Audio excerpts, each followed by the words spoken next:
The DSR-50 is a sniper rifle based on the older DSR-1 design, but modified to fire incredibly powerful 50 caliber rounds. German manufactured, the weapon is classed as a bolt-action anti-material rifle, meaning it is designed for use against military equipment such as lightly armored vehicles and radar systems, rather than combatants. If fired on a person, the DSR-50 can cause damage so bad it has been known to sever limbs. The rocket-propelled grenade, or RPG as they're more commonly known as, is the most widely used anti-armor weapon in the world. Found in many countries' military arsenals and often used by insurgent groups, RPGs are highly effective against armored vehicles and soft targets, as they are one of the most destructive, non-guided weapons available. New versions, such as the RPG-32, can penetrate up to 26 inches of armor. Schwerer Gustav was an enormous railway gun used by the Germans during World War II. At 80 centimeters, it was the largest caliber rifled weapon ever used in combat. It was also the heaviest mobile artillery piece ever built. Its 155-foot length and 38-foot height gave Schwerer Gustav a weight of nearly 1,350 tons. A necessity, considering it had to fire 7-ton shells, another record for artillery weapons, across a distance of 29 miles.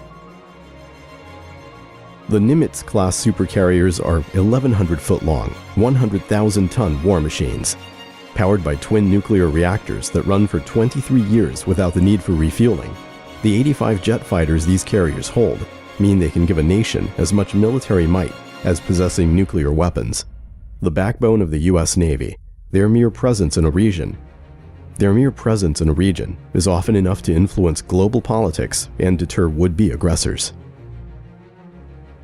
Considered at the time of its production in 2003 to be the most powerful non-nuclear weapon ever developed, the GBU-43B Massive Ordnance Air Blast, or Mother of All Bombs, could destroy 9 city blocks with its blast radius.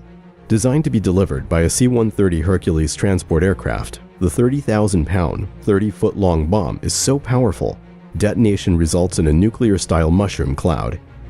They are used primarily as bunker busters, designed to destroy heavily fortified underground sites. Not wanting to be outdone, in 2007, the Russians developed the aviation thermobaric bomb of increased power, nicknamed the father of all bombs. Claimed to be 4 times more powerful than the previous US version, the FOAB is allegedly the most powerful non-nuclear weapon in the world today. It yields the equivalent of 44 tons of TNT, making the blast similar to that of a small tactical nuclear weapon.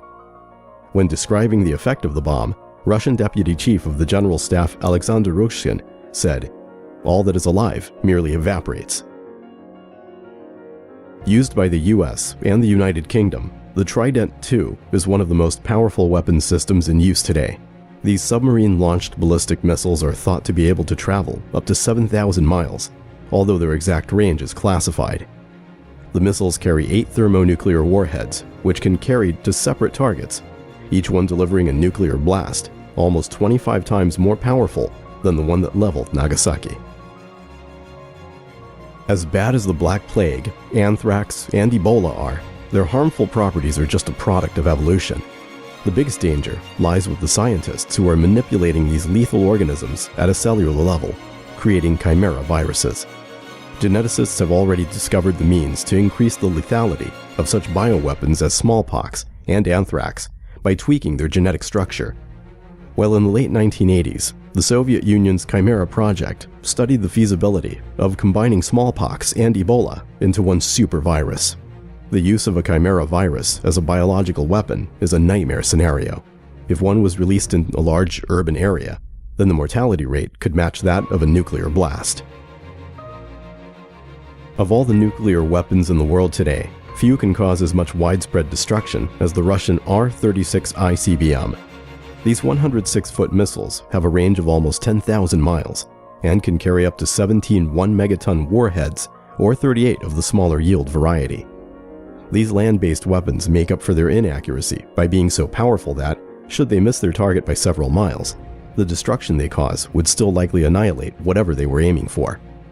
They also come equipped with 40 heavy decoys, meaning any anti-ballistic defense measures would have as much difficulty intercepting one R-36 as they would 50 single warheads. On October 30th, 1961, the most powerful artificial explosion in human history took place. It was a test of the Russian AN-602 hydrogen bomb, known as the Tsar Bomba.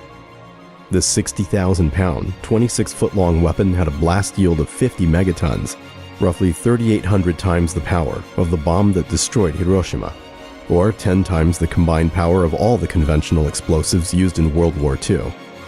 The blast from Tsar Bomba could cause third-degree burns to someone standing 62 miles away from ground zero, with some windows being partially broken up to distances of 560 miles away. It was decided the weapon was impractically overpowered. It was too large to be carried by an ICBM, and any plane dropping it would be destroyed in the blast. The spread of nuclear fallout would also be enormous. The 27-ton bomb was the only one of its kind ever built.